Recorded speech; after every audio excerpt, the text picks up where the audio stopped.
Alô? Consegue me ouvir, pessoal?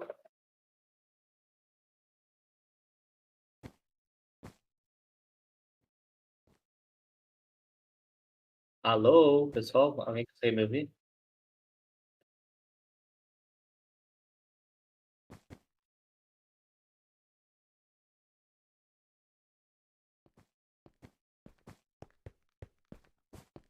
Aê, beleza, não me ouvindo então, só pra saber mesmo. Vamos lá então, pessoal, vamos começar a aula? 6 horas, né?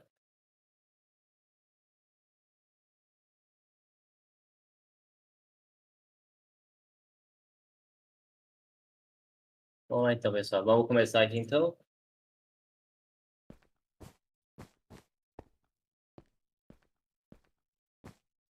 Vamos começar aqui então a aula, né? Bom, pessoal, hoje então eu vou falar sobre termodinâmica, né? Enthalpia de formação, ou também chamado de calor de reação. Para quem vai fazer Enem aí, pessoal, uma matéria importante, né? Que acaba caindo no Enem, é importante a gente estudar, né? Essa parte que tem muita questão com gráfico, né?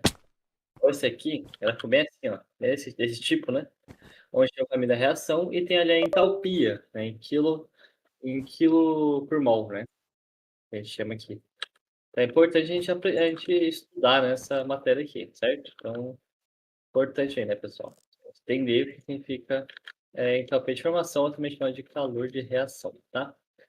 Bom, pessoal, primeiro, alguém que não sabe o que é entalpia, que não estava presente nas últimas aulas, não costuma assistir as aulas de química, alguém não sabe o que é entalpia?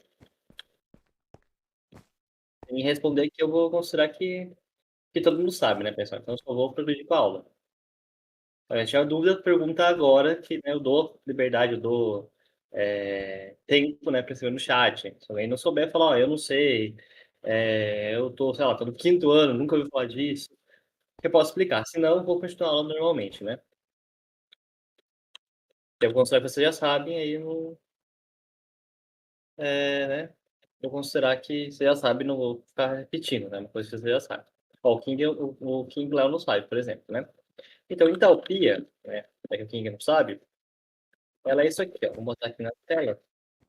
Basicamente, a entalpia, a gente chama de entalpia a grandeza física que define como, definida como sendo a quantidade de energia existente dentro de uma substância que sofre reação química. Então, assim, pense que todas as substâncias, elas têm uma energia dentro dela. E quando a gente faz uma reação química, a gente vai ter uma diferença de energia. Então, entalpia, a gente chama de eh, essa energia que tem de uma substância. Quando a gente usa cálculos, né? Cálculos de Hess, etc., né? As contas de Hess, né, que são baseadas no German Henry Hess, né, que é esse cara aí, a gente basicamente usa uma coisa chamada ΔH, que é a diferença da entalpia. Então a gente pega a entalpia, né, a energia dos produtos, como está aqui, menos a energia dos reagentes. Por quê? Porque a gente pega os produtos, que é o que a gente obteve, né, que é o final, menos o inicial, né, para ter essa diferença. Digamos que a gente começou com 10 de energia e acabou com 15, qual que é a diferença? É 5. Então essa vai ser o nosso ΔH. É 15 menos 10 igual a 5. Então, é assim que funciona a entalpia, certo?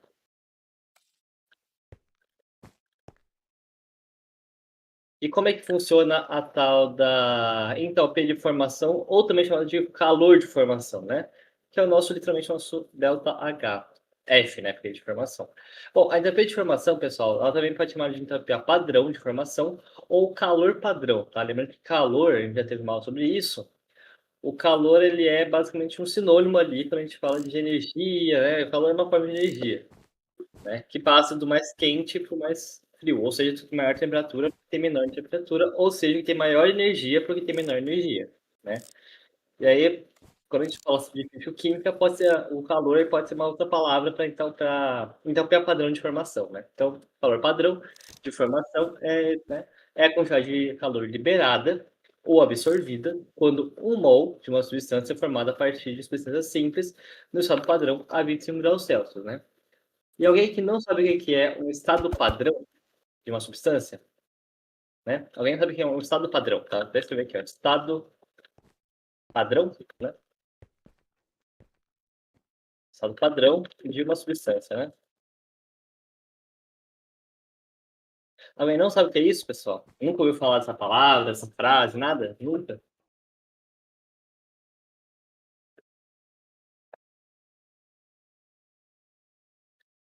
Ok, de novo, né, o quinto voltou no oitavo, então vou explicar o que que é uma substância padrão, né. Uma substância no estado padrão, no caso. Porque falar só padrão é uma coisa e falar estado padrão é outra, né. Então vamos lá. Quando a gente tem as substâncias na natureza, a gente já tem elas no estado padrão, né. O que que seria esse estado padrão, né? O que que seria? Bom, aqui a gente tem 2 estruturas diferentes para o carbono. A gente tem carbono na natureza, só que, como a gente sabe, os átomos, eles tendem a formar ligações químicas, né, para ficarem mais estáveis. E o carbono, né, quando a gente tem carbono de forma pura, apenas carbono ligado a carbono, a gente pode ter o grafite, como a gente pode ter o diamante. Qual que é a diferença entre o grafite e o diamante, pessoal? Que vocês conseguem observar aqui no quadro. Qual que é a diferença entre os dois? Que vocês observam?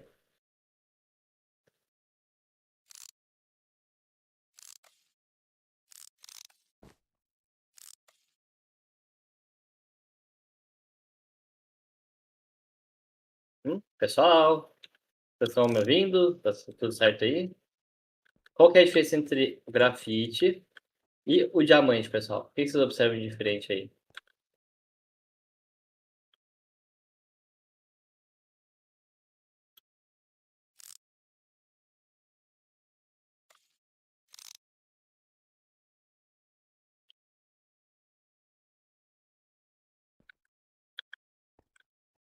Tá, aqui o Hiroshi falou, a estrutura é diferente, certo? Aqui a gente tem os hexágonos, né, as camadas de hexágonos, e aqui a gente tem basicamente uma ligação que seria, né, tipo, quem estava na aula de geometria, né, vai ver que a gente chama isso aqui de geometria tetraédrica, né, porque se a gente ligar ali as ligações, tal forma um tetraédrico. Então, assim, a gente pode observar que aqui a gente tem vários hexágonos, né, como se fosse colmeia de abelha, várias camadas, né, que a gente pode observar aqui, e aqui a gente tem basicamente os carbonos ligados de uma forma mais distribuída, certo? Então aqui a gente tem basicamente uma estrutura cristalina, né, porque é uma estrutura de um cristal, basicamente, que a gente tem aqui. Então essa é a diferença que a gente viu aqui, certo? É isso, tá? É isso que vocês têm que observar. A estrutura é diferente uma da outra. Quando a gente fala de entalpia de formação ou calor de formação, a gente tem, por convenção, substâncias simples, né, então são sempre substâncias que, né, se a gente está falando de oxigênio, por exemplo, a gente está falando do quê? Do gás oxigênio, O2. Se a gente está falando do carbono, que eu dei exemplo para vocês, a gente está falando de quê? De diamante ou a gente está falando de grafite, né, que são estados padrões, são estados que a gente acha puro na natureza. Se a gente fala, por exemplo, de hidrogênio, H, a gente fala do quê? De H2. Nitrogênio, N2, e assim por diante. Então, tudo que a gente falar de substâncias puras, né, ou do estado padrão, são substâncias assim, nesse formato, certo? Bom, por convenção, então, as substâncias simples, ou os elementos simples do estado padrão, eles apresentam a entalpia sempre igual a zero. Então, diamante, né, que é e também o grafite, que é o caso do carbono, a gente usa a entalpia de zero. Então, eles têm zero de entalpia. E um elemento ou composto químico, ele se encontra no seu estado físico, alotrópico ou cristalino, mais comum e instável, quando a gente obedece o estado padrão. Então, por exemplo, a gente pode pegar o carbono e fazer uma molécula gigante com ele? Pode, mas não vai estar no estado padrão. E logo a entalpia dele não vai ser zero. Então, quem não entendeu isso ainda, né, não conseguiu compreender o que eu estou falando, a gente vai entender mais pra frente, tá? Eu vou explicar para vocês com calma. Só para você entender que quando a gente tem o estado padrão, né, H2, N2, O2, né, ou diamante, né, que é uma referente a um carbono puro, ou também o grafite, a gente vai ter zero de entalpia, tá? Então, para calcular a entalpia de formação, a gente precisa que as substâncias simples ou os elementos químicos estejam no seu estado padrão, tá? Então, sempre que a gente for calcular a entalpia de formação, não, dá para fazer água. Só você não entendeu por que como é que funciona a água. Eu até vou explicar para vocês a formação da água, tá? Mas não é barato fazer água também, né? Nem caro, tipo, tanto faz, na verdade, fazer água. Mas para fazer água, você precisa de outras coisas, não é bem assim também, tá? Eu vou deixar até aqui do lado a estrutura do... Deixa eu deixar aqui mais na direita, a estrutura do carbono, né? Para vocês poderem ter ele certinho. Então, sempre quando a gente vai calcular a entalpia, a gente usa as substâncias no seu estado padrão, as substâncias simples. Então, a gente, eu quero fazer uma molécula, eu quero calcular, né, a energia, a entalpia, né, de formação de uma molécula que tem carbono. Eu tenho que usar ou grafite, né, que é o mais comum, é o normalmente que a gente usa, ou o diamante, tá? Os dois são usáveis. Então, sempre que a gente for fazer uma equação termoquímica, né, que envolve termodinâmica, ou seja, energia, a gente precisa colocar, então, usar as substâncias no seu estado padrão, ok? Ou, se você for, você também tem que informar o estado de agregação dessas espécies químicas, né? Então, eu quero calcular para fazer, sei lá, açúcar. Você precisa colocar cada um das substâncias para fazer outras substâncias, né? Então, deixa eu mostrar para vocês aqui. Se a gente for, por exemplo, aqui tem um exemplo bem legal, né? Para a atividade 1. Um exemplo, tá? De acordo com a OMS, né, a Organização Pan-Americana de Saúde, e também com a OMS, no guia de ingestão de açúcares, né, vocês já ouviram falar disso? Por adulto e por criança, entende-se por açúcares livres, né, que é só o nome que eles dão, chamam isso de chamam de açúcar livres, né? Os monossacarídeos e também os disacarídeos, são duas formas de açúcar, adicionados aos alimentos e das bebidas pelo fabricante. Então, quando eles colocam sacarose, sucrose e outros tipos de açúcar, né, que tem, são esses aí, tá? São açúcares, os disacarídeos, monossacarídeos, né, que são menores, e os disacarídeos são maiores. Ou também pelo cozinheiro, né? Digamos que você for comprar um doce, também vai ter açúcar adicionado. Ou também pelo consumidor, ou seja, vocês mesmos, quando vocês pegam alguma coisa e botam açúcar. Além de açúcares naturalmente presentes no mel, xarope e suco de fruta. Então, tipo, se você pega uma maçã e faz suco com ela e não coloca açúcar, não tem açúcar livre. Quando você coloca açúcar nesse suco, aí você está consumindo aquele açúcar que você adicionou como açúcar livre, ok? Alguém sabe aqui como é que a gente pode... como é que é o açúcar, a sacarose, né? Que é o C12, H22O11, ele é formado? Vamos descobrir como é que ele é feito então, tá? Para a gente produzir o açúcar, por exemplo, eu não vou passar uma receita aqui para pegar a cana-de-açúcar, moe, não é assim que funciona, tá? Até porque químico de açúcar, segundo a lei. O que a gente vai aprender aqui é o seguinte, é como calcular a energia de formação dele. Então, caso você deseje descobrir qual é a entalpia de formação de uma substância, basta saber o valor da entropia da sua reação de formação a partir da substância simples, no estado padrão. Sendo assim, para saber qual a entalpia de formação da sacarose, basta a gente descobrir qual é a reação de formação do açúcar, ou seja, as entalpias de formação, elas são tabeladas, né? Então, assim, tudo isso aqui Então, por exemplo, né, o grafite aqui. Isso aqui tem zero de energia, a entalpia é zero. H2 é zero também, porque está no seu estado padrão. O O2 também é zero, também está no estado padrão. Então, se a gente juntar aqui tudo isso, a gente vai ter, então, o açúcar. E essa reação, ela tem uma entalpia, que é de menos, uma diferença, né, que tem o delta aqui, uma entalpia de formação. Então, vai ser menos 2.239 kJ por mol. E aí a gente pode ou botar kilojoules barra mol, né, dividido por mol, ou, como pelas regras da matemática, a gente pode botar kilojoules vezes mol elevado a menos 1, tá? Porque é a mesma coisa. Tá? Então, é isso aqui. Então, beleza, pessoal? A gente tem, então, aqui carbono, tem hidrogênio e tem o oxigênio, né? E, então, a reação disso vai produzir o açúcar, que tem essa quantidade aqui de energia. Pode ser um valor positivo, pode ser um valor negativo também, tá? Então, nada que não tem uma regra sobre isso. E você entender o porquê que pode ser negativo ou positivo. Então, continuando aqui a aula, né? Entalpia de formação, calor de formação, né? Então, para calcular a variação da entalpia de formação ou calor de formação, né? Esses dois nomes. Basta a gente balancear a equação primeiro, depois a gente calcula a variação da entalpia usando a equação. Então, a gente vai sempre ter a entalpia dos produtos menos a dos reagentes, certo? Então, isso permite que você consiga calcular a entropia separada de um produto, né, de uma molécula separada, de uma substância separada. Você consegue pegar outras substâncias para formar outras coisas e assim por diante. É bem interessante. Então, para calcular, como é que funciona, certo? Como é que você faz? Tem um exercício aqui para explicar para vocês.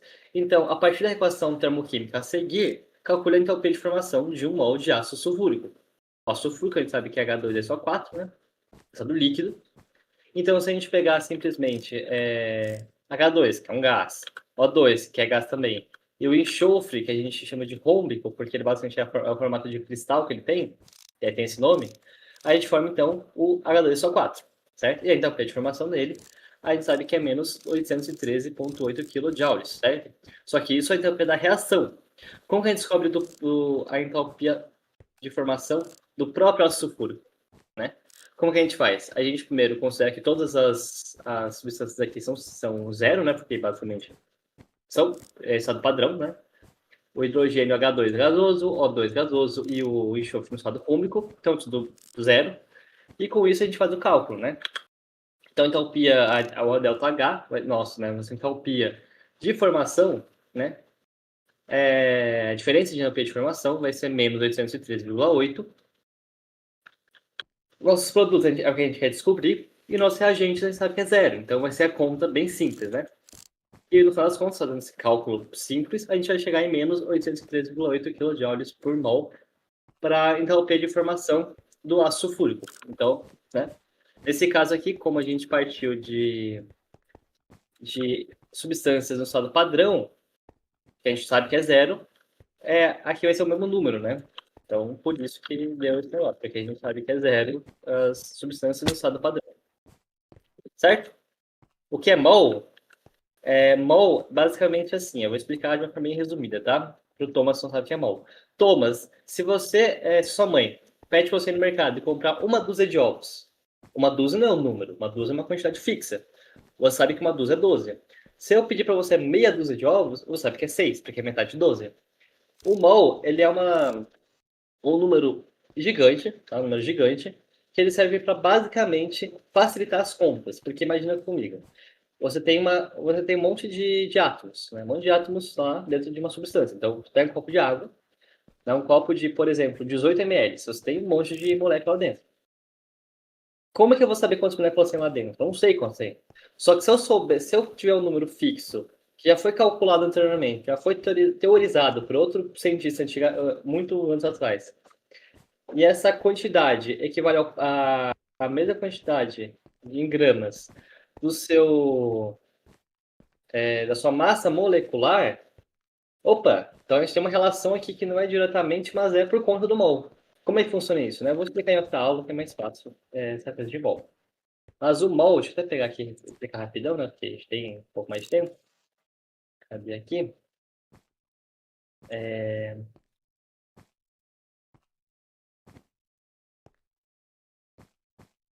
O mol, deixa eu ver se eu acho aqui.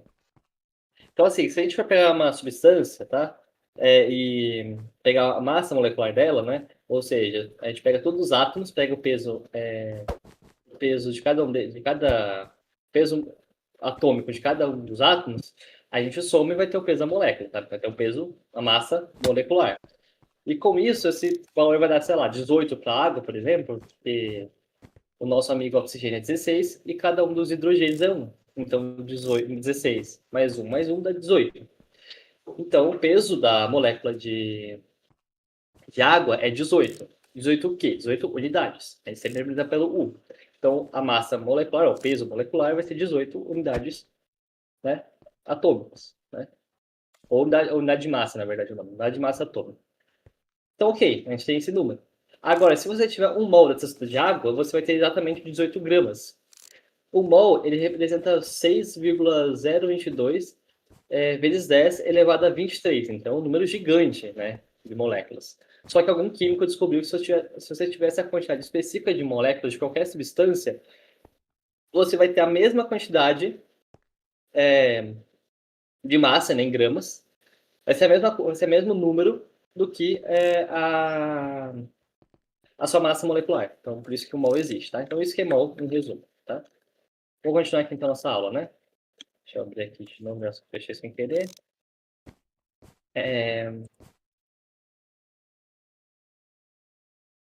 Cadê? Que eu parei aqui, ó. Bom,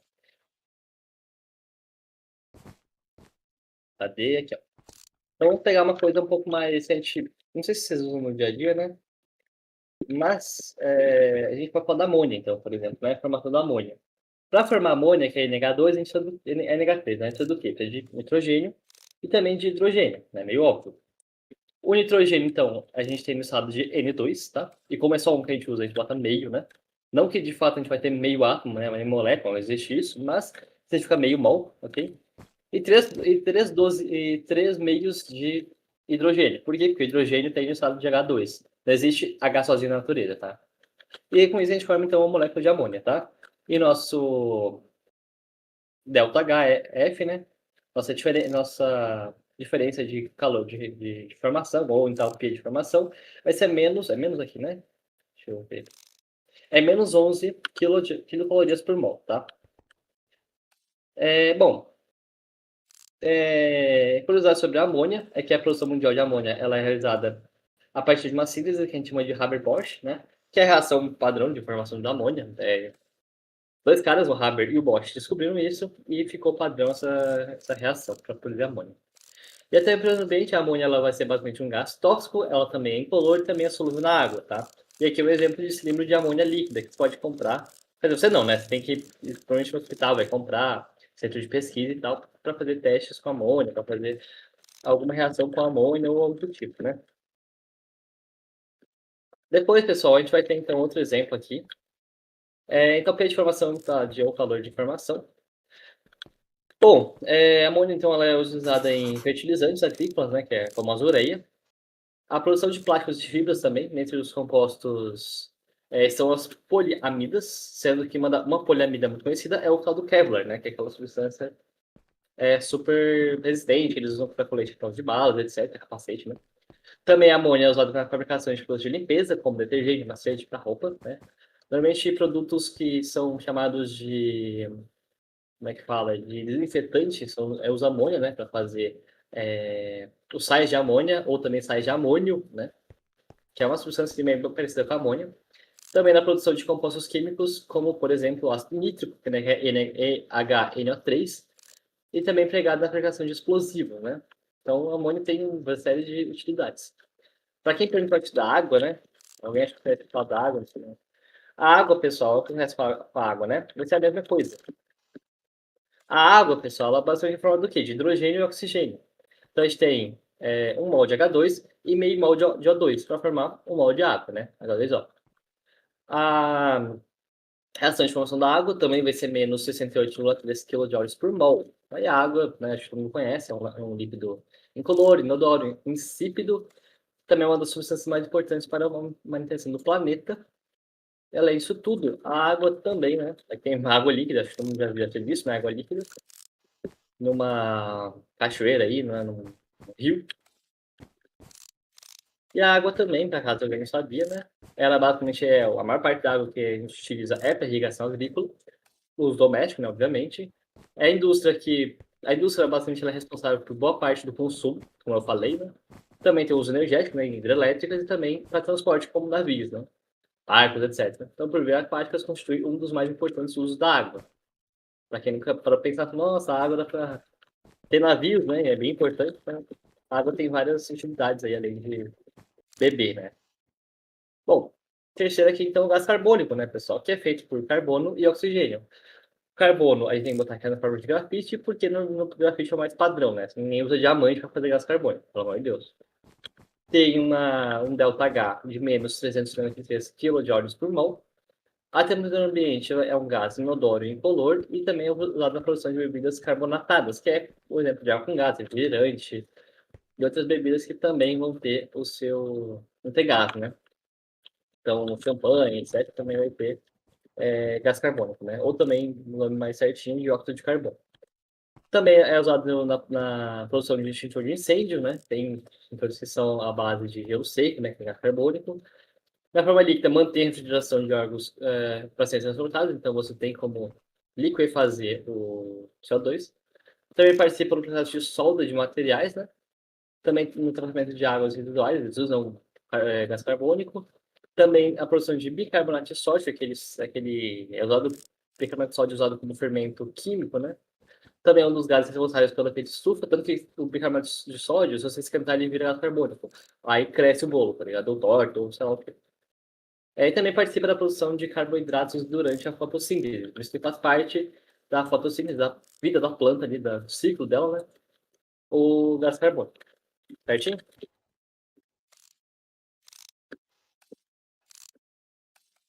Bom, pessoal, por fim, qual que é a diferença, então, entre o diamante e o grafite? Você consegue pensar em alguma coisa aí, vocês? Vou deixar um tempinho pra vocês poderem pensar aí, né? Já que a gente tem tempo, então eu fiz. Tá, mas tipo assim, aqui dá pra ver a estrutura, né? Que eu deixei aqui pra vocês. Mas pensando na vida real, pra quem aí já viu diamante, já viu foto. Opa, diamante mais resistente. Temos aqui uma diferença. Tá, mas tipo assim, eu quero ver o olho nu. Se vocês olham, quando você pega um diamante, ou vem um diamante na foto, né? Pego na mão do grafite, tá? Lembrando que o grafite, pra quem é mais novo, é aquele negocinho lápis pra escrever, tá? Aquela lapiseira, né? Então, número de átomos, não. Eu quero saber macroscópico, não microscópico. É brilhante, textura. Beleza, então o diamante ele é mais resistente, ele é brilhante, a textura dos dois é diferente, né? O diamante é brilhante, o grafite é escuro. A textura deles é diferente, né? O diamante é duro, o grafite geralmente é mais macio, né? Dá para escrever com ele. Também a maleabilidade, né, para o grafite. Eu acho que os dois são quebradiços, nenhum dos dois é maleáveis, né? O formato depende da forma que você mexe nele, né? Você pode deixar, tipo, pegar um diamante, deixar ele num bastão, pode pegar grafite e deixar num cristal. Então, relativo esse formato. Acho que o diamante não. No caso, os dois são bem assim, são ordenados os dois, né? Só que o diamante, os átomos de carbono eles são mais bem distribuídos, né? Porque eles formam ligações mais distantes uma das outras, que faz ele ser mais duro, né? Característica diferente, resistência, translucidade, né? Interessante isso. Tem mais átomos. Esse negócio de átomos, pessoal, não tem qual tem mais. Depende. Se eu pegar um caminhão de grafite e pegar uma pedrinha de diamante, o grafite vai ter mais. E se eu fizer o contrário, o diamante vai ter mais. Então, esse negócio de ter mais átomos depende, porque o carbono consegue se ligar e formar múltiplas cadeias, né? Então, a coletividade também é diferente, com certeza, né? Tem várias coisas diferentes. Então, tem várias coisas que a gente vê diferente, né? Mas no dia a dia, pessoal, qual que é a diferença entre os dois aí, que vocês percebem? Quais são as vantagens de você ter grafite e quais as vantagens de ter diamante? Vamos botar assim para vocês. Opa, tem uma dica aqui, ó. O grafite, por ele ser em camadas, ele tem pouca dureza. Dureza, a resistência, diamante é caro, o grafite serve para escrever. Então, pessoal, o que acontece aqui? Se a gente for vendo a estrutura do grafite, ele é muito bom por quê? Porque você vai escrever e você vai deixando camadas, tá? Camadas. Entendeu? São várias camadas que a gente tem. Ó, tem três camadas. A camada de baixo, né? Cheia de hexágonos de carbono. A camada do meio e a camada de cima. São três camadas que eu tenho representado aqui. Imagina você escreve e você deixa camadas de, de grafite, né? De grafite, né? E assim você consegue escrever, pegar um lápis e escrever. No diamante, você não consegue escrever na folha. Isso acontece porque o papel consegue ser mais duro do que o grafite, né? O grafite, você vai escrever, o papel risca o grafite, de certa forma, e o grafite se deposita no papel, certo? Da mesma forma, se você pegar uma lixa e passar uma coisa mais macia na lixa, a lixa vai lixar o material, né? Porque a lixa vai ser mais dura que ele, tá? Os dois, o grafite ele, no geral é mais frágil, tá? Mas o diamante você tem que cuidar, porque dureza não é a mesma coisa que resistência, tá? Embora o diamante ele seja mais resistente ao grafite, né? Porque o grafite você quebra na mão. O diamante também ele não é muito resistente, não, tá, pessoal? Tem muita coisa que é mais resistente que diamante. O diamante ele é muito duro. Significa que você pode riscar outras coisas com diamante. Você quer escrever numa outra pedra, você usa diamante. Você quer lixar, você usa diamante. Isso é dureza. Resistência quanto mais resistente o material, mais pancada você consegue dar nele, mais força aplica no diamante. Então, o diamante não é um material muito resistente. Se eu pegar o martelo e bater no diamante, ele quebra, sabe? Então, tem essa pequena diferença entre dureza e resistência, tá? Então, obviamente, o diamante ele resiste mais a mais pressão do que o próprio carbono, mas o diamante não é essa a melhor característica dele, e sim a dureza. Ou seja, se você quer fazer uma lixa muito boa, uma serra muito boa, o diamante é perfeito para isso. Você quer fazer um negócio resistente, você usa ferro, tá ligado? Ferro, aço, que é muito mais resistente do que o diamante, por exemplo. Porque resistência e dureza é uma coisa, são características bem diferentes uma da outra, ok? Então, essa é a diferença que a gente achou aqui entre os dois, né? Aqui no slide, né, a gente tem algumas características aqui, ó. Eu vou mostrar aqui para vocês. Aqui no slide, eu coloquei o seguinte.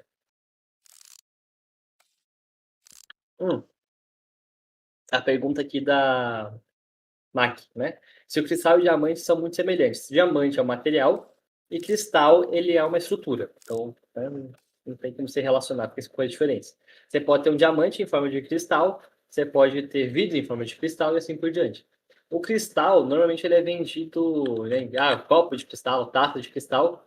Ele é basicamente um tipo de vidro, tá? É o que é vendido por aí. Mas você pode ter um cristal de diamante, um cristal de rubi. Então, o cristal é mais uma estrutura do que realmente um material. Mas, comercialmente falando, o cristal ele é vidro, tá? Então, a gente tem que diferenciar o que é quimicamente falando e comercialmente falando, né? Então, tem essa pequena diferença. Bom, então aqui da resposta, né?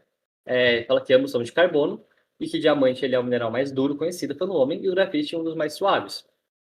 E por conta disso, o diamante era muito bom como abrasivo e uma coisa que ninguém falou é que o grafite era muito bom como lubrificante. Tem muitos casos que a gente usa lubrificante em pó, que é o caso do grafite, né? É um ótimo lubrificante em pó. Você pode comprar isso em muitas lojas, né? Outra diferença é que o diamante ele é isolante elétrico, enquanto que o grafite é um bom condutor de eletricidade. Dos minerais, o diamante é o primeiro mais duro, tá? E daí você vai ter outras coisas que não são mais minerais, tá? Então tem essa pequena diferença. Para lapidar diamante, o que acontece? Eles pegam o diamante mineral diamante, você pega na terra, né? Minera ele e tal. E para você poder lapidar esse diamante natural, você vai produzir diamantes artificiais no laboratório, que são pequenas pedrinhas. E o diamante artificial, ele consegue ser mais duro que o diamante natural, porque você que produziu o diamante em laboratório. Então eles fazem lixas, brocas e coisas assim, das lixa, né? Diamante artificial, e assim você consegue pegar um diamante natural e lixar, tá ligado? Mineral não. Existe uma. Acho que existe, não sei se o nome se é de fato mineral, né? Mas existe uma substância que é uma outra. Que vem, acho que acharam num asteroide, num meteoro, etc. Que, consegue ser mais duro que o diamante, sabe? Que eles testaram e conseguem riscar diamante. Mas é bem próximo, assim, né? Nada muito absurdamente mais duro, né? E para quem perguntou aí como que usa o pó, literalmente é um potinho, né? Com uma abertura, ele se abre, igual o saleiro, né? Igual o pote de tempero, e ali dentro você tem grafite em pó, né? Ou também chama de grafita, ou tem outro nome, né?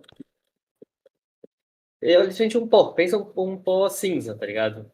E, claro, eles fazem um pó bem fino, né? Para você poder colocar em alguns casos, alguns itens que você não pode botar óleo diretamente. Acho que maçaneta, algumas das outras coisas que não pode ir diretamente óleo, você coloca esse lubrificante de grafite, que é pó. Essa estábua do Geopolítico 2 eu não posso ver nada. E se você fez trap, porra, aí você tá botando, dando a. Você sabe desse motivo de você ter banido, aí não tem o que fazer. Qualquer pergunta? Pode ter pergunta, só escrever no chat. Então, o resto aqui o resto da resposta é que o diamante ele é transparente, o grafite é opaco, como vocês falaram. Os dois eles precisam de uma grande quantidade de energia para quebrar as ligações, né? E os átomos de carbono. Outro fato interessante é que os dois minerais surgem a partir da pressão e temperatura imposta sobre o carbono, por isso ambos podem ser criados sinteticamente, como é o caso do nosso grafite, né? E entre o diamante e o grafite, que são variedades alotrópicas do carbono, o grafite ele que ele bota que é mais estável, tá? Porque eu peguei de outro lugar esse exercício, mas assim, os dois são estáveis, tá? Só que a gente usa o grafite por conta de valor, né? Preço. Se eu dou que aulas, aula de química, né? Tô aqui para dar aula de química. Assim, só química da aula. Aí a gente tenta, assim, o Elton, né, tenta, como ele é o dono do projeto, a gente tenta ter um professor para cada aula para ser menos mais tranquilo para cada professor, não ser tão puxado, né? Variedade alotrópica, alotrópico é literalmente falar de estado padrão.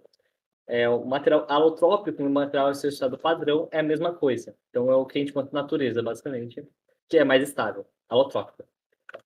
Bom, aqui a gente tem uma atividade bem padrão de Enem, tá? Que fala o livro Pequeno Príncipe, de Antônio de Saint-Exupéry, né? É uma das obras literárias mais traduzidas do mundo, tá? Caso sabe, o livro ele é francês, tá? O autor principal é francês.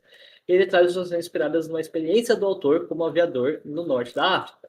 E uma delas a figura A, que é essa A aqui, que acho que todo mundo deve conhecer, ou a maioria, né, mais velhos, devem conhecer. Parece representar um chapéu ou um elefante engolido por uma jiboia, dependendo de quem a interpreta. Então aqui tem o elefante, né, cabeça de jiboia, e aqui tem um chapéu, né, para quem assistiu, leu o livro, etc, vai ver, viu isso aqui, né? Então, aí acontece.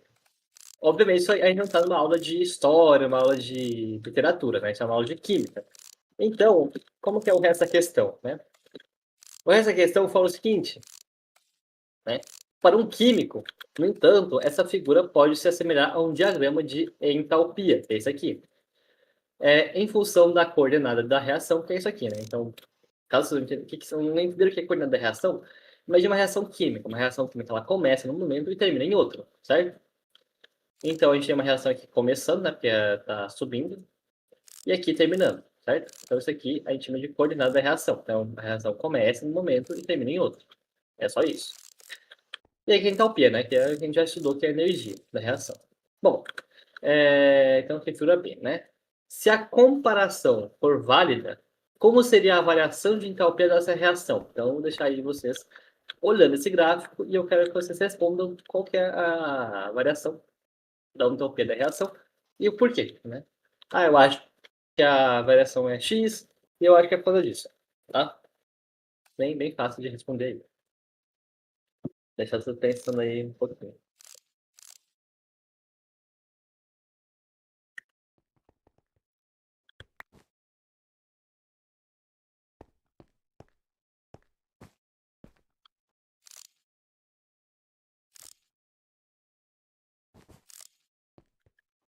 Tá, aqui bota, escreve em, acho que delta H, escreve assim, né? Não dá pra escrever não. Tá, mas delta H, né, isso quer dizer. Você acha que o delta H é menor que zero? O Mizu.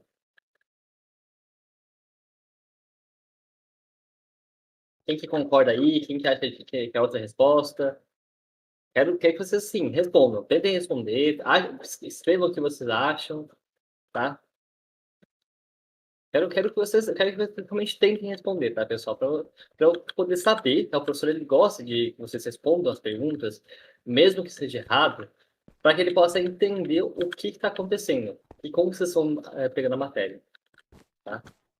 A parte 1 fala do Pequeno Príncipe, não tem nada demais. A parte 2 já diz tudo, não tem muito. Se eu botar aqui a parte 1, não tem, né? A parte 1 é meio... O que importa mesmo é aqui, né? O Enem, o vestibular gosta de botar questões com textão e o que você precisa ler é só o final. Tá, o Kiriakou Code falou que o delta H, né, a nossa variação da entalpia, vai ser maior que zero. O Mizu falou a mesma coisa, né? Professor, você dá aula de química para sétimo e oitavo ano? Não, porque não tem química para sétimo e oitavo ano. Mas se vocês forem de qualquer ano aqui, independente se você está no primeiro, segundo, terceiro, quarto, quinto, sexto, sétimo, oitavo, nono, ensino médio, pós-graduação, graduação, eu dou aula de química na aula gratuita de qualquer maneira. E se você for um prêmio na aula paper, tá? Então, tá. A Kira disse que acha que o delta H é maior que zero porque ele seria o Y e é positivo Y, né? Bom, vamos lá então, pessoal. Alguém lembra daquela fórmula bem simples de ΔH, da variação da entalpia? Alguém lembra como é que é a fórmula?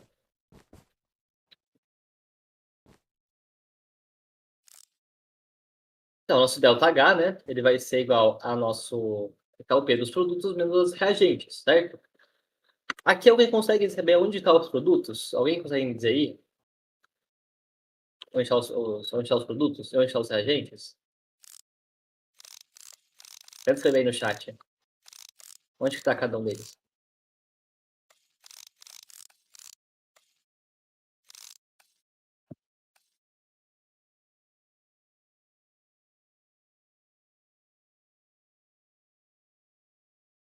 Tá, gente, mas em que momento aqui, em qual parte da reação, da coordenada da reação, estão nossos produtos, nossos reagentes, para a gente poder fazer esse cálculo?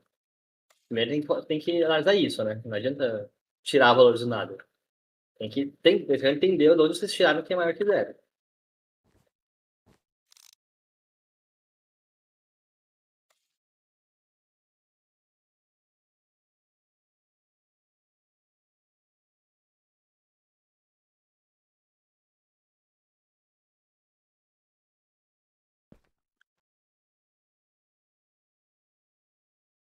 Reagente seria a constante inicial, produto seria a parábola estranha. Então, vamos lá. O que que é um reagente? Reagente, na química, né, a gente sabe que é o que a gente começa com a coisa. Então, por exemplo, se eu quero pegar... vamos ver bem fácil para vocês, tá? Um exemplo bem simples. Digamos que você tenha água. Água líquida, 25 graus. Você quer transformar essa água líquida em vapor, certo?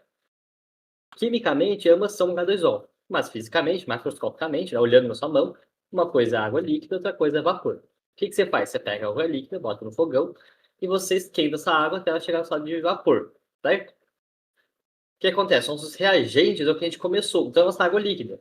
E nosso produto é o vapor, é o que a gente acabou. Então, se a gente for analisar aqui nosso gráfico, né? Aqui estão nossos reagentes, né? Tudo isso aqui é reagente, tá? Tudo isso aqui, a partir daqui para trás é reagente, tá? Porque é o que a gente começa. Isso aqui tudo é a nossa reação, deixa eu botar em amarelo. Isso aqui tudo é a reação que está acontecendo. A reação pode subir e descer de energia. É a reação. E aqui no final, né, em verde, está a parte daqui para a direita, a gente tem nossos produtos, tá? Então, o que acontece? Quando a gente vai calcular a diferença, a variação da entalpia, a gente vai ter esse valor aqui, certo? Menos, opa, errei. É o delta, peraí, a delta P, né, dos nossos produtos, é esse valor aqui, menos os reagentes, ou menos isso aqui. Alguém aqui consegue ver uma diferença entre, né, na entalpia entre isso aqui? Ou continua a mesma coisa? Ó, aqui falou aqui, ó. No início, os reagentes aí ocorre reação no pico da curva, assim consumindo os reagentes e produzindo os produtos, e no final, os produtos. Exatamente. Então, a gente tem aqui os reagentes no começo, né, que eu mostrei para vocês em rosa. Em amarelo, a gente tem a reação acontecendo, tá? E aqui no final, os produtos. Ok? Então, tem os reagentes, ocorreu a reação, depois a gente tem os produtos, certo? Então, a gente continua com a mesma entalpia após a reação. Então, a resposta aqui é uma só, né? Não tem como a gente falar mais nada sobre isso, é que a variação da entalpia é zero, porque não alterou a entalpia. Então, a linha tracejada no gráfico, ela indica que o reagente e os produtos têm praticamente a mesma entalpia. Portanto, a variação de entalpia é praticamente nula. A gente fala isso porque não tem um número ali de fato, né? Pode ser que a variação de entalpia seja 0,0 muito pequena. Como a gente não tem números ali mostrando, não tem como saber. Mas vamos considerar que os dois estão no mesmo Y, né? No mesmo entalpia, então é zero, tá? E fora isso, como a gente não tem nenhum número, não tem nada de. Não tem como a gente cumprir mais nada. Só que a entalpia aumenta, né? No meio da reação, mas só isso. Que é normal de acontecer, tá? Então, quando a gente tem uma reação química, a gente ganha, tem ganho de energia, e depois a gente pode a gente depois abaixa a energia. Aí, se a energia dos produtos for maior dos reagentes, a gente vai ter, então, uma entalpia positiva, e se for menor, vai ser uma entalpia negativa, né? Que a gente já viu antes. Vou botar um exemplo aqui para vocês, antes de acabar a aula, só para vocês conseguirem ver isso, né? Na frente de vocês. Então, deixa eu pegar aqui tem uma outra aula, né? Que eu normalmente dou também, que é mais simples, mas ela é bem interessante. Bom, então tem uma coisa que vocês já viram, né? Já que tem muita gente aqui que é de ensino fundamental. Todo mundo aqui sabe o que é fotossíntese, né, pessoal? A fotossíntese é um exemplo de reação. A gente chama a reação de fotossíntese de uma reação endotérmica, ou seja, ela ganha energia. O que acontece? A gente tem nossos produtos, né? Que é CO2, que é água, né? Como todo mundo sabe, e a gente tem os nossos, quer dizer, são os reagentes, né? CO2 e água, e a gente tem os nossos produtos. Alguém sabe o que é C2H12O6? Ó, C6H12O6. Alguém sabe o que é isso aqui?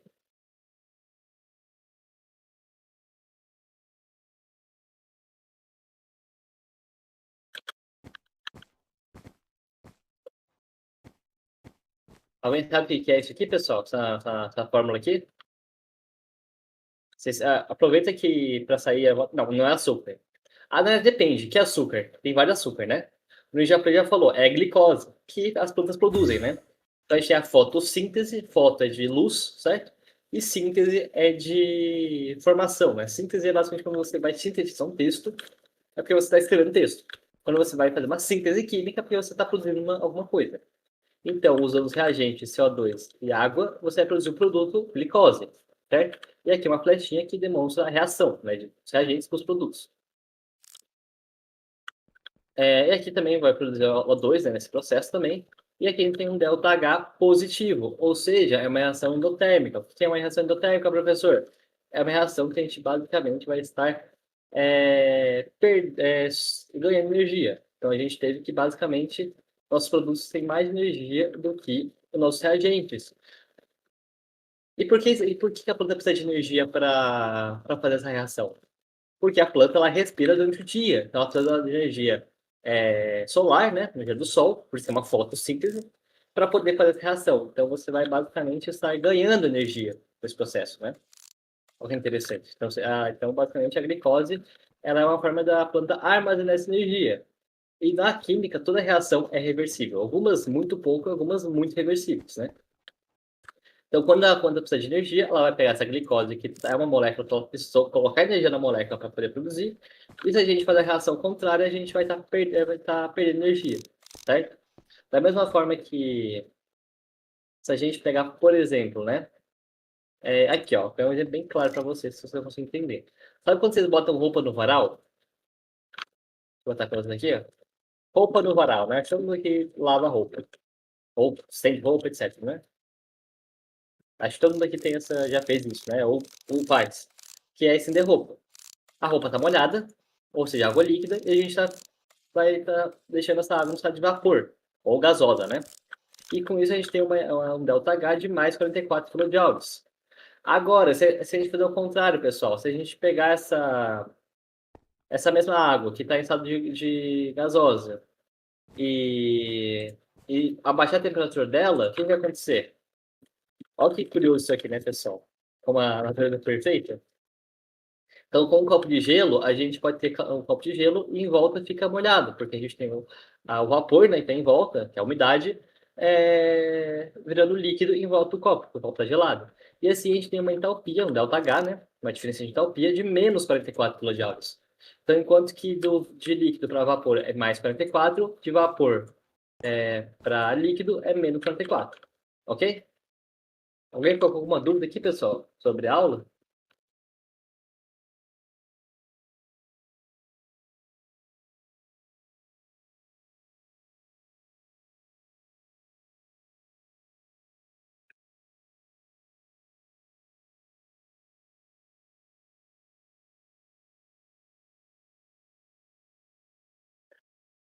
Aqui uma pergunta boa aqui, ó, pessoal. Como é que a gente vai ver Como a gente sabe que é reagente que é produto, né? É bem simples, né, pessoal? O reagente é o que começa e o produto é o que termina. Ou seja, no gráfico, ó, o que está na esquerda aqui, né, é o que começa, reagente, e aqui na direita é o que termina, produto. Acabou, só isso. Né? Acho que deu para entender? Essa parte da parte da química é tranquilo. Onde tem bigode para renomear o livro? Putz, não sei onde tem bigode para renomear o livro, infelizmente, não sei.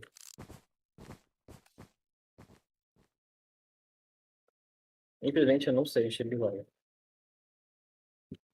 Mais alguma dúvida, pessoal? Alguém tem alguma dúvida sobre essa matéria? Tá de boa? Tranquilo? Podemos ir pro quiz já? E aí? Pergunta de quem? Irof. Ah, ele falou que estava perdido, né? Não teve essa parte da química. Foi na pandemia. Ah, esses cálculos é cálculo simples, não é nada demais. É cálculo de mais, menos, subtração, né? Soma, então não é nada muito absurdo aqui.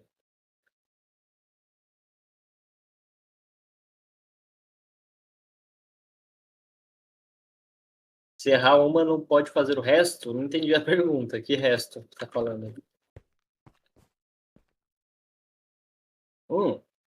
O quiz, pessoal, hoje são 4 perguntas, né?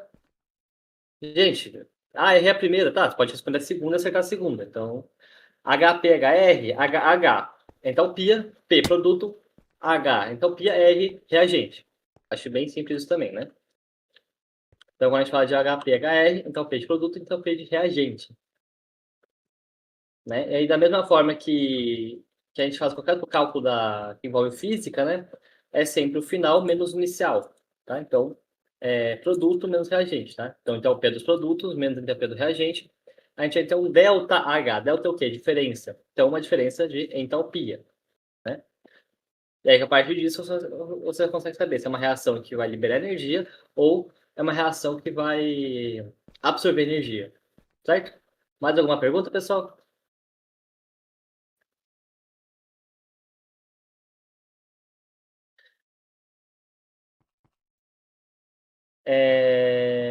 Então, a gente não usa essas palavras de ficar exotérmico e ficar endotérmico. A palavra correta é o quê? O que é exotérmico? Uma coisa que libera energia. Então, para uma coisa que está estado de vapor virar líquida, ela tem que perder energia, né? Perder calor. No caso, ele transfere calor para o ambiente, ele perde energia. Ou seja, uma reação exotérmica. E quando a coisa precisa estar líquida e precisa virar vapor, você vai ganhar energia. Então, você precisa dar energia para essa reação acontecer. Então, é uma reação que vai absorver energia, ou seja, uma reação endotérmica. Ok? A gente não fala que fica endotérmico ou fica exotérmico. A gente fala que uma reação exotérmica ou uma reação endotérmica. Bom, pessoal, vamos pro quiz então, né? Já é 10 minutos para 7, né? Vamos pro quiz então. Todo mundo aí, por favor. Tem na barra Warp Quiz, tem 2 bonequinhos, um de cada lado para poder clicar, né? Então, é isso aí. Bora lá. No gráfico, pense comigo, né? Aquele caso que eu dei de gráfico para vocês é um gráfico que vai ter simplesmente uma... Ficou na mesma coisa, né? Não aumentou nem não diminuiu. Se você é uma coisa que absorve energia, a energia do seu reagente vai ganhar energia, os seus produtos vão ter uma energia maior que o reagente. Logo, o seu delta H vai ser positivo. Não, delta H vai ser positivo. Se você é uma reação que vai perder energia, como por exemplo fogo, né? Que o fogo, você taca fogo numa madeira, fogo, a combustão vai fazer com que o fogo libere energia para você. Energia, né, calor, energia luminosa, e assim por diante. Então, seus produtos vão ter uma energia menor do que os seus reagentes, porque você tirou a energia do reagente e voltar para liberar no ambiente, os seus produtos vai ter essa energia menor. Até porque na natureza nada surge, nada surge nada vai para nada, tudo se transforma. Então, a energia química da madeira, ela se transforma em energia luminosa, energia térmica, ok? Vou mostrar, fazer um teste aqui, então.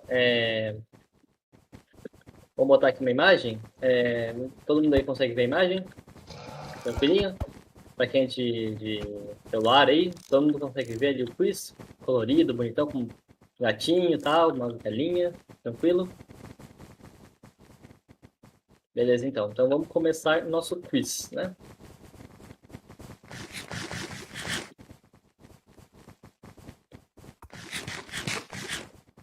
Ó, a primeira questão do quiz, pessoal, é a seguinte, né? Por convenção, substâncias simples ou elementos químicos no estado padrão apresentam entalpia sempre positiva, sempre negativa. Ela é variável dependendo da temperatura. Ela é sempre igual a zero ou ela é proporcional à sua massa. Eu vou deixar vocês aí pensando um pouquinho, né, sobre elementos químicos no estado padrão. Ok? Acho que a questão está bem fácil, né, porque eu repeti isso aí algumas vezes. E ninguém ficou com dúvida, então todo mundo conseguiu compreender e todo mundo vai acertar essa questão. Certinho?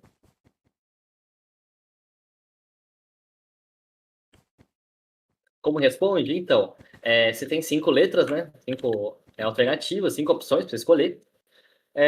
Aí você. E tem também 5 salas, né? Cada sala tem uma letra gigante e uma cor. Você basicamente entra na sala. Se você acha que, sei lá, é letra A, por exemplo, você entra na sala A e fica lá esperando. Quando todo mundo tiver entrado, né? Eu vou ver aqui mais ou menos. Quando eu vejo que não tem mais ninguém por aí, eu dou para vocês os cliques, né? Cada clique, então, são 10 mil sacas, né? Então, essa questão está valendo 8 cliques, né? Uma questão mais... Dá um pouco mais, né? Dá um pouco mais de cliques para vocês nessa primeira questão. E aí assim funciona, né? Então, vamos... Todo mundo aí, então, entra na questão. Dá para comprar prêmio com Sapiens? Não diretamente, né? Você não pode comprar prêmio com Sapiens diretamente.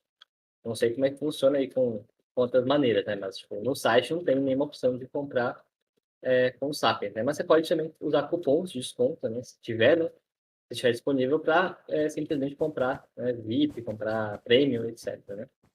Então, recomendo aí vocês, quando tiver cupom, né?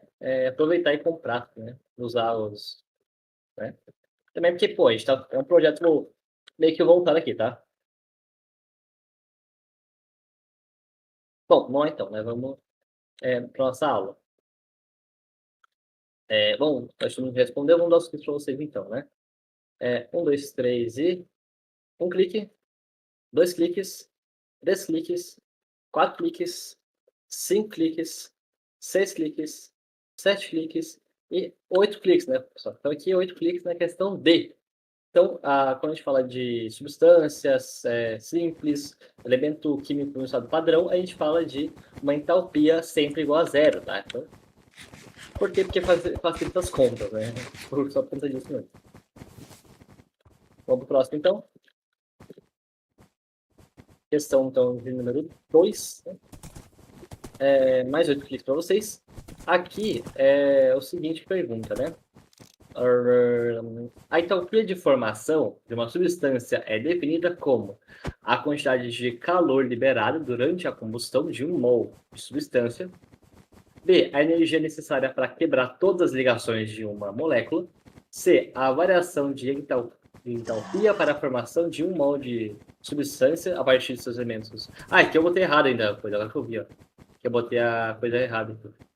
Bom, D, a variação de entalpia de uma reação química qualquer, ou a E, né, a quantidade de calor necessária para elevar a temperatura de uma substância em 1 grau Celsius, né, que deve ser gente que deve confundir essa questão, né, porque é uma questão que realmente pega um pouquinho, né, mas como já tem resposta, não tem nem dúvida, né, ninguém vai errar se tem resposta na tela. Certinho? Essa aqui eu acabei deixando sem querer, né, resposta aqui, mas não faz mal, né, porque eu vou dar menos cliques, é isso aí. Bom, então, pessoal, vou dar 4 cliques para vocês, né? Só porque sim. O erro foi meu, mas só 4 cliques então. Então, vamos lá. 1 clique, 2 cliques, 3 cliques e 4 cliques para vocês então, né, pessoal? Só para ficar esperto aí. Então o P de formação é o delta H, né? É o que a gente usa para que a entropia para formar então um elemento, né? Formar uma molécula e tal. Formar uma substância, né? A maneira mais correta, mais bonitinha de falar. Então aqui é bem fácil a resposta, né, letra C. Aqui, alguém provavelmente você não tem alguma dúvida de calor liberado na combustão, pode confundir. Essa aqui é a B, né, de quebrar todas as ligações. Não quebra todas as ligações, né, só algumas. Variação de entalpia de uma reação química qualquer, e aí aqui você pode confundir, né, porque fala, pô, deve ser isso. Só que na verdade não, porque não é uma reação química qualquer. São poucas reações que a gente chama de reações de formação, etc.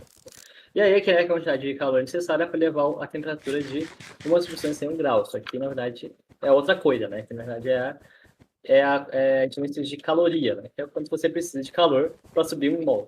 Não 1 mol não, né? 1 grama. Cadê aqui? Lá. Então, isso aqui Você pega, por exemplo, 1 ml de água, sobe 1 grau, e assim você tem uma caloria de energia, tá? Assim funciona a caloria. Próxima questão, então. Questão de número 3 agora, certo? Certo. A variação de entalpia de uma reação depende do quê? Depende apenas do estado físico dos reagentes. Ela depende da diferença entre a entalpia dos produtos e a dos reagentes. Ela depende apenas da quantidade de produtos formados. É apenas da pressão do sistema ou do volume inicial dos reagentes. Então vou dar aí um tempo para vocês poderem pensar e responder. Tá bem fácil a questão também, que não sei se é errar isso aqui. Todo mundo aqui é para certo, né? Pelo amor de Deus. Pensando aí e respondendo. Vamos lá.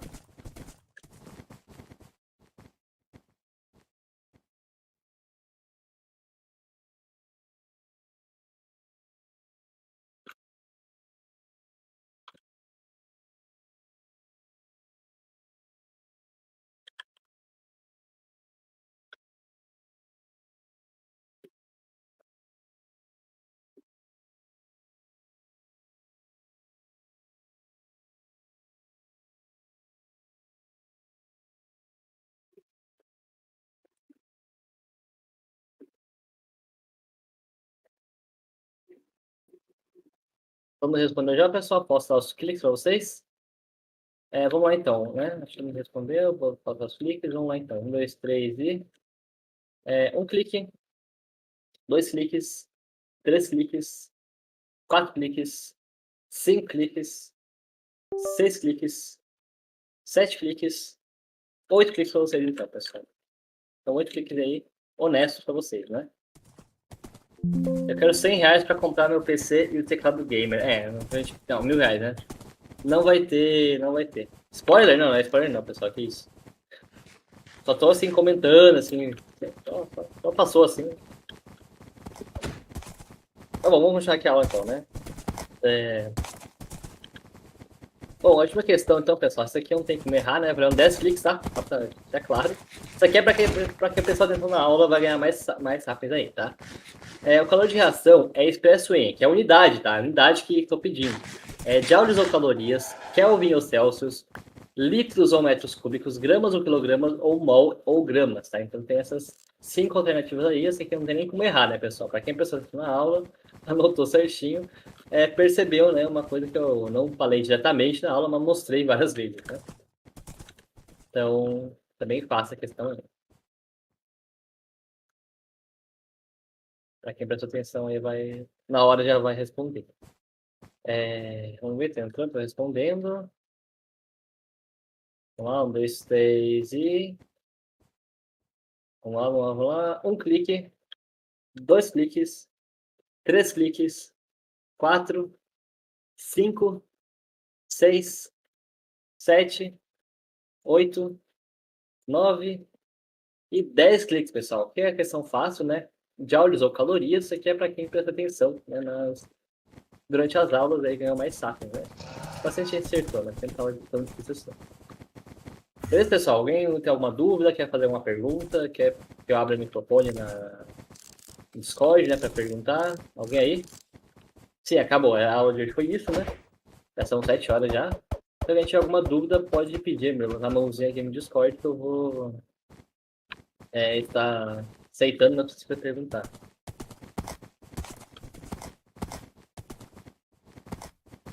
Não sei, não sei. Não sei. Eu realmente não sei, só sei que um dia vai ter alguma coisa aí legal pra vocês. Né? Toda hora